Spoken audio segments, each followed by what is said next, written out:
पवन सिंह के दहाड़ से पटना हिल गइल स्टेज पर जी चढ़ती है भीड़ पागल भइला लाइट जले डीजे बजे हाथ ऊपर उठ गए पावर स्टार के एंट्री में है पटना हिल हाइला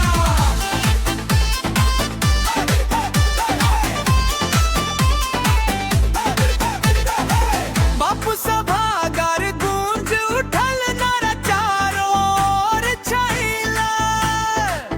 एक एक गाना पढ़ते ही जवानी झूमे लगल भइला मोबाइल ऊपर कैमरा ऑन हर दिल में आग सुलग गई जैसे ही माइक उठी नी पटना हिल गई पटना हिल गई मुखरारी पी पवन सिंह के दहाड़ से पटना हिल गई पवन सिंह के दहाड़ से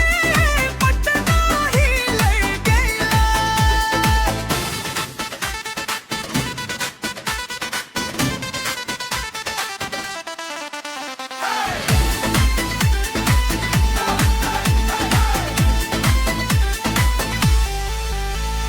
बिहार बोले के राजा साइल में अलग पहचान आवाज पड़ते कांपे शहर फैन बोले यही शान सीटी ताली शोर मच गईल रात उजला बन गईल पावर स्टार के स्टेज शो में पटना हिल गईल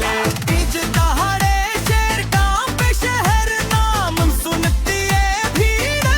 मचल जहां जहां पवन सिंह जाए जही वही बबल फैल अंतिम मुखड़ा पवन सिंह के दहाड़